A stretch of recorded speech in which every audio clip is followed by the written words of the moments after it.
పోయాను, నోట మాట రావట్లేదు. ఈవిడైనా ఎన్నాళ్ళు తెర మీద నేను మా నాన్నగారు అభిమానించేవాళ్ళం.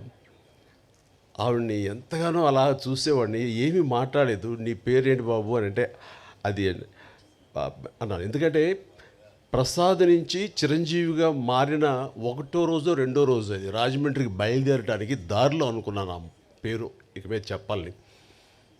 చిరంజీవి అన్నాను.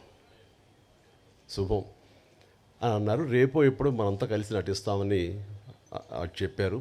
అయిన తర్వాత అక్కడ రాజమండ్రి షూటింగుల్లో వర్షం వచ్చింది. ఫిబ్రవరి మార్చిల్లో వర్షం ఏంటని మీరు అనుకోవచ్చు. అవి మ్యాంగో షవర్స్ అంటారు. మొన్న కూడా వచ్చింది అట్లా. అలాంటి అకాల వర్షం వచ్చింది. ఒక గచ్చుతోటి ఉన్న ఒక హౌసు పంచలో పైన టాప్ రూఫ్ ఉంది, కానీ జల్లు పడుతుందన్నమాట.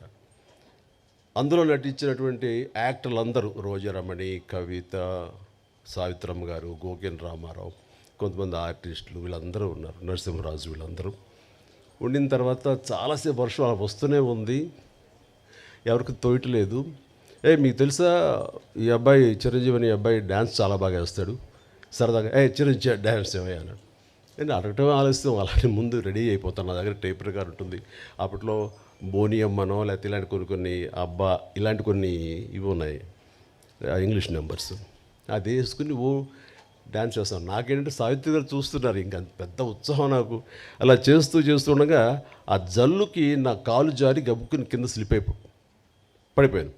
పడినవాడిని ఆగకుండా అక్కడ నాగుపాము డ్యాన్స్ లాగా చేస్తూ ఏదో అలా చేసేసరికి వాళ్ళందరూ క్లాప్స్ కొట్టారు. ఆవిడ కూడా చాలా సంతోషించి నాకు చాలా బాగా నచ్చావయ్యా అంటూ దగ్గర తీసుకుని ఆవిడ నా భవిష్యత్తులో మంచి యాక్టర్ అవుతావు అని అన్న మాట అంతా ఇంత కాదు. అంతటి మహానటి నోటు వెంబట చాలా మంచి యాక్టర్ అవుతావు, ఎందుకంటే నీలో స్పోర్టినెస్ చూశాను, ఆ తర్వాత కింద పడ్డ తిరిగి డ్యాన్స్ వేయటం అనేది ఆ నేచరు చూశాను. ఇవన్నీ చూస్తుంటే కనుక నీకు మంచి భవిష్యత్తు ఉంటుంది అని ఆ మహాతల్లి చేత అనిపించుకోవడం అనేది నాకు అంతా ఇంత కాదు, 1000 ఏనుగుల బలంగా అనిపించింది. ఆ తర్వాత మళ్ళీ ఆవిడతోటి మరొక సినిమా చేసే అవకాశం కలిగింది. అది చాలా రోజుల తర్వాత, అంటే 80లో అనుకుంటా, అది 1980లో. అది ప్రేమ తరంగాలు అని చెప్పేసి, అందులో నేను, కృష్ణరాజు గారు, సుజాత గారు, జయసుధ గారు మేమంతా ఉన్నాము. ఆవిడ నా తల్లి పాత్ర. ఆ తల్లితోటి మళ్ళీ ఆవిడ బిడ్డగా యాక్ట్ చేసి నటించే అవకాశం నాకు కలిగింది. ఇట్లాగా ఆ తర్వాత మళ్ళీ నేను ఆవిడ చూసే అవకాశం కానీ ఆవిడతోటి నటించే అవకాశం కలగలేదు. ఆ తర్వాత మరి కాలం చెందారు. కానీ ఆవిడ సినిమాలు ఎప్పుడు చూస్తుంటాను, పాత పాటలు ఎప్పుడు ఇంట్లో పెట్టుకుంటుంటాను.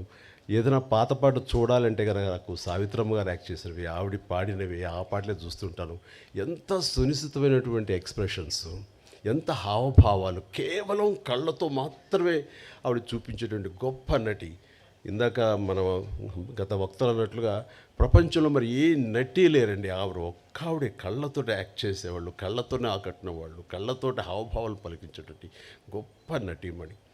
మా నాన్నగారికి చాలా ఇష్టమైన నటీమణి సావిత్రి గారు. సో బహుశా నాకు నాన్నగారి నుంచే వచ్చిందేమో.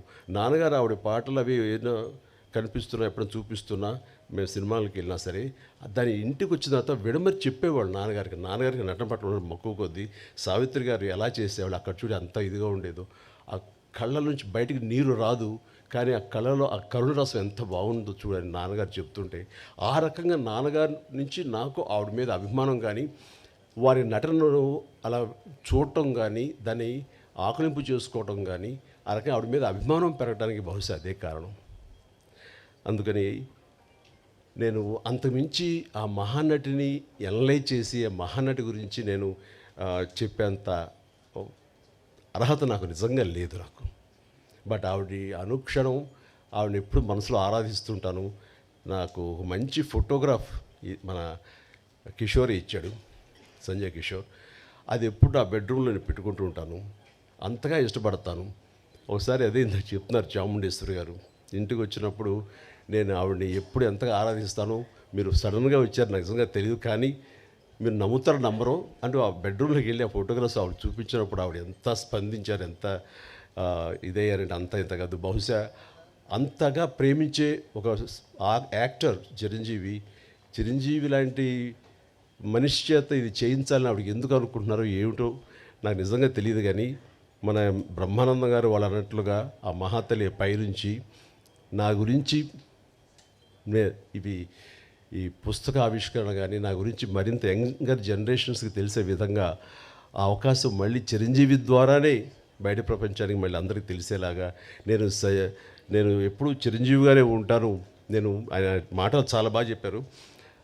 నేను చనిపోలేదు, నేను బ్రతికే ఉన్నాను అన్నది చెప్పుకునే ఇది నా ద్వారా లభించినందుకు, నేను దానికి ఒక వారధిగా ఉన్నందుకు నేను చాలా చాలా నా జన్మ సార్థకమైందని భావిస్తున్నాను.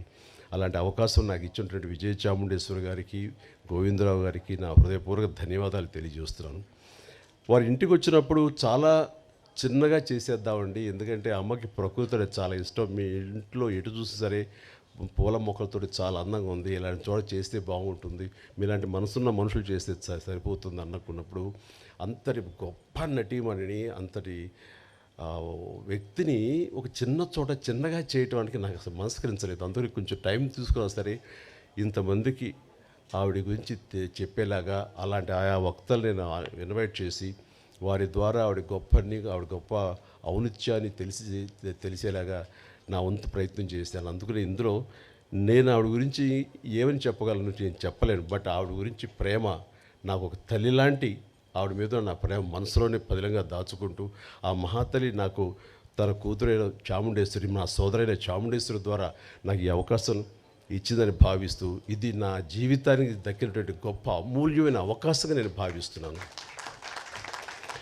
అందుకనే ఒక్కోసారి మాటలు కొరవడిపోతాయి. ఈసారి నిజంగానే నేను మాట్లాడేటప్పుడు మాటలు వెతుక్కుంటున్నాను. దానికి కారణం లోపల తన్నుకొస్తున్నటువంటి ఉద్వేగం. అలాంటి భావోద్వేగాల మధ్య ఉన్న నాకు ఆ మహాతల్లికి మీ అందరి సమక్షంలో నేను మనస్ఫూర్తిగా నా నివాళులు అర్పించుకుంటూ ఆ మహాతల్లికి ఇంతకంటే ఇంకేమి చేయగలం అంటూ నేను తెలియజేస్తూ, ఇంత ఓపికగా మీరందరూ ఉన్నారు, ఇంత చక్కగా మీరందరూ వీక్షించారు, అందరికీ నా హృదయపూర్వక ధన్యవాదాలు తెలియజేస్తూ నాకు ఈ అవకాశం ఇచ్చినందుకు ప్రతి ఒక్కరికి నా హృదయపూర్వక ధన్యవాదాలు. అలాగే పేరు పేరున ఇక్కడ ఇచ్చేసినటువంటి వీళ్ళందరూ కూడా ఒక ఫోన్ కాల్ చేసి రండి అనగానే పెద్ద ఎత్తున వచ్చారు, ఎక్కువ సమయం వెచ్చించారు, చాలా అద్భుతంగా మాట్లాడారు. వీరందరికీ నా హృదయపూర్వక ధన్యవాదాలు.